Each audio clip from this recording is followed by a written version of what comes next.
बिस्मिल्लाहिर्रहमानिर्रहीम अल्हम्दुलिल्लाहि रब्बिल आलमीन वस्सलातु वस्सलामु अला सय्यिदिल अंबिया वल मुरसलीन। नाज़रीन मोहतरम अस्सलामु अलैकुम। आपका मेज़बान तस्लीम अहमद साबरी आपके प्रोग्राम क्यू टाइम गुफ्तगू के साथ हाजिर खिदमत है। आप ये प्रोग्राम मेरे साथ देखते हैं हर जुमे की शब कम व बेश रात 8 बजे से 9 बजे तक। एक शख्सियत को हम अपने ऐवान में दावत दिया करते हैं, जिनकी फिक्र जानने की कोशिश किया करते हैं, उनके अंदर छुपे हुए उस मुसलमान को हम कुरेदते हैं और कोशिश करते हैं कि उनकी शख्सियत के अंदर झांक सकें और उससे कुछ हम सीख सकें। वो कामयाबी के कौन से राज हैं, उनकी जिंदगी के कौन से नशेबो फराज हैं कि जिनकी वजह से आज वो इस मकाम पर फायज हैं। आज भी मेरे ऐवान में जो शख्सियत तशरीफ फरमा है वो बहुत ही मारूफ है अपने काम के हवाले से, बहुत दुनिया उन्हें पसंद करती है, मोहब्बत करती है, चाहती है, और हम आज कोशिश करेंगे कि उनकी तस्वीर का दूसरा रुख आपको दिखाएं। मारूफ गुलकार तनवीर अहमद आफरीदी हमारे साथ तशरीफ फरमा है। अस्सलाम वालेकुम। वालेकुम अस्सलाम। कैसे हैं आप? खैरियत से हैं? अल्हम्दुलिल्लाह रब्बिल आलमीन। कैसा गुजरा बचपन आपका, किस माहौल में गुजरा? बचपन मैं तो बड़ा ठीक ठाक लोकल आदमी हूँ और मेरा बचपन हैदराबाद सिंध में गुजरा।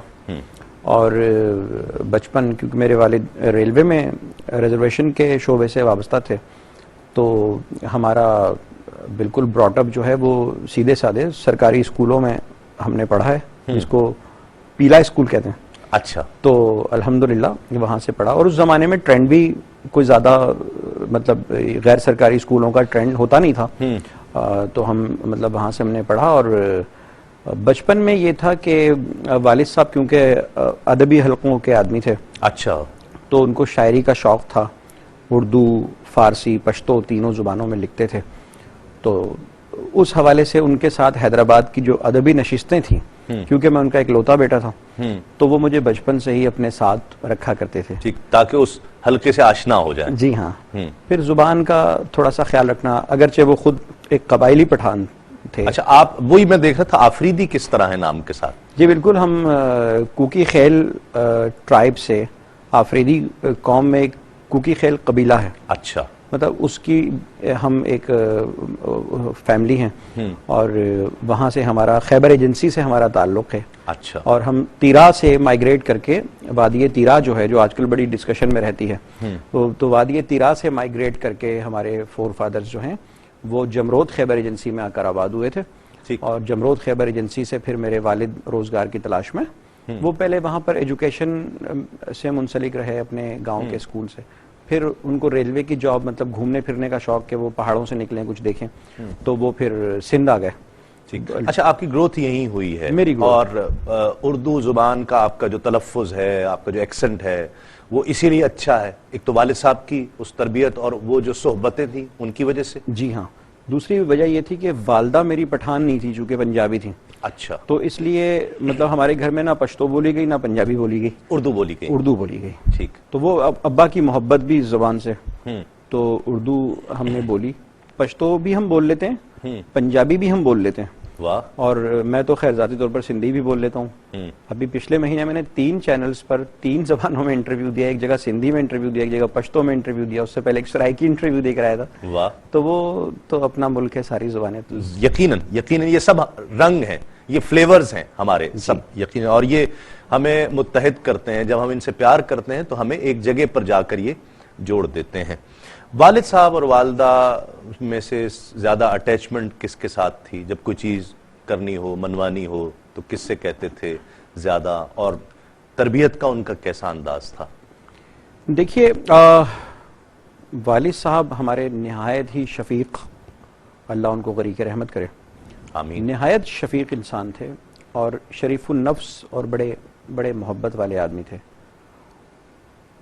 मगर उन जाहिर है कि वो काम करते थे, थोड़ा टाइम घर में देते थे। वालदा हमारी बहुत प्यारी, अल्लाह उनको जिंदगी दे, हमारे सरों पे वो सलामत रहें, आमीन, सेहत के साथ। और उनका ये है सिलसिला कि वो बड़ी सख्त माँ, यानी तरबियत के मामले में। अच्छा। और अखलाकियात और खाने की तमीज़ और उठने बैठने के आदाब, बड़ों से कैसे बात करनी है और घर में कब आना है और खेलने की परमिशन कितनी देर की मिली है और उसके बाद दरवाजा बंद, बकायदा एक डिसिप्लिन जिंदगी में पैदा करने के। हम उनसे डरते थे और अब्बा से जो है वो हम डरते नहीं थे। अच्छा, उनसे कह देते थे जो बात है दिल की बात उनसे कह देते थे। वो हमें घुमाते भी थे, हमें ले जाते थे अदबी नशिस्तों में भी, खेल के मैदान में भी, कोई इवेंट होता था वहां भी ले जाते थे। तो वो हमें स्पोर्ट्स और इन सब चीजों से उन्होंने हमें। अच्छा तनवीर भाई, मैं समझता हूं बल्कि हकीकत भी यही है और हमारे बुजुर्गों से हमें ये चीज मिली है कि जो बचपन की तरबियत होती है, तालीम और उसके साथ साथ ज्यादा तरबियत जो है वो बड़ा अहम किरदार इंसान की शख्सियत और उसके किरदार की तामीर साजी में उसका बहुत अहम किरदार होता है। किस चीज के लिए ज्यादा वालदा कहती थी कि नहीं ये नहीं करना, मतलब जिस पर जरा ज्यादा सख्ती हो? मतलब मुझे जिस तरह मुझे याद है कि मेरे वालिद साहब या वालदा मुझे मगरिब के वक्त उसकी अजान से पहले घर आ जाने के लिए खास तौर पर ताकीद करते थे। बिल्कुल। अच्छा, मेरी वालदा ने मुझे घर में बहुत मतलब मुझे, बाकी बच्चों को, मतलब मेरी 6 बहनें और मैं इकलौता भाई था, तो मेरी वालदा ने मुझे बड़े ही तरीके से, मतलब ऐसा कि मतलब मेरी मर्दानगी की नशोनुमा भी रहे, मैं बुज़दिल ना बनूं और मैं दिलेर भी रहूं, कॉन्फिडेंस भी आए मेरे अंदर। तो मुझे थोड़ा सा उन्होंने वो फ्रीडम दिया जो मेरा बाप मुझे नहीं देता था। ये मेरे अब्बा को मेरी बड़ी फिक्र रहती थी कि यार ये कहीं इधर उधर ना हो जाए, मेरा एक ही बेटा है और जाहिर है कि। तो अम्मा जो थी मेरी, वो उन्होंने मुझे हमेशा घर से निकाला और उन्होंने कहा कि ये लो 10,000 रुपए और ये फलानी आंटी को जो है उनको जाके दिया या फलां से ये चीज ले आओ या मतलब ज्वेलर की दुकान पे चले जाओ। मतलब ऐसे काम जो कोई बच्चे को नहीं देता कभी भी। मतलब अम्मा ने मुझे वो काम भी दिया और पूरी ट्रेनिंग भी दी कि उसको किस तरह से कैरी करना है और किस तरह से 4 आंखें रखनी है। तो ये मेरी माँ ने, आज मैं उनके दिए हुए कॉन्फिडेंस की वजह से कराची से लेकर पेशावर तक अकेला ड्राइव करके चला जाता हूँ और मुझे डर नहीं लगता। सही। और वो बचपन की जो ज़हनी तौर पर साइकोलॉजिकली जो एक स्ट्रांग हो जाता है ना बंदा, किस तरह इस तरफ आ गए म्यूजिक की तरफ, या आवाज अच्छी है ये पता चल गया था इस तरफ आ गए? और मुझ बेसिकली तो आप कंपोजर है ना? जी, मैंने ट्रेनिंग मेरी कंपोजिशन की है और उसमें ये हुआ था तस्लीम भाई कि मैं जब क्लास 4th में था तो रेडियो पाकिस्तान हम गए एक मरतबा।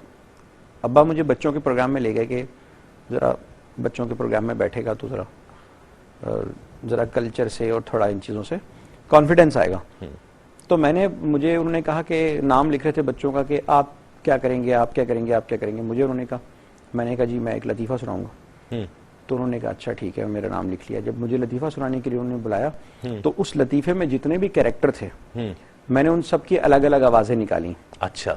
मतलब बुढ़िया ने बच्चे से कहा तो बच्चे की अलग आवाज और वो बुढ़िया की अलग आवाज, बुढ़िया की अलग आवाज और मोटे की अलग आवाज। तो मैंने 4-5 आवाजें निकालकर वो आइटम जब सुनाया तो प्रोड्यूसर कहने लगा कि यार ये तो बड़ा बच्चा टैलेंटेड है। मुझे उन्होंने रेगुलर कर दिया उस प्रोग्राम में। अच्छा। फिर मैं तो अब मुझे ये तो पता था कि मैं फनकार हूं, मगर मुझे ये नहीं पता था कि मैं क्या करूंगा।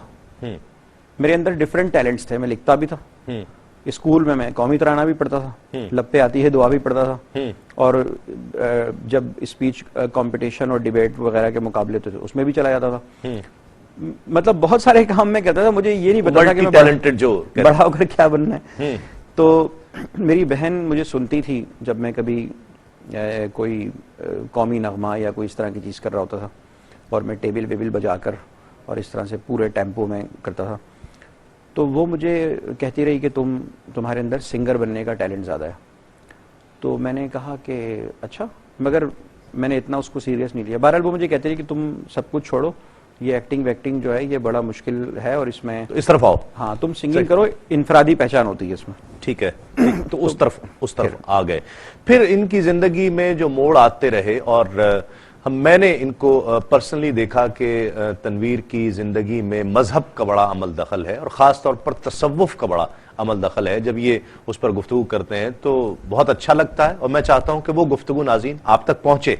लेकिन एक मुख्तसर से वक्फे के बाद लौटते हैं इस यकीन के साथ आप कहीं नहीं जाएंगे।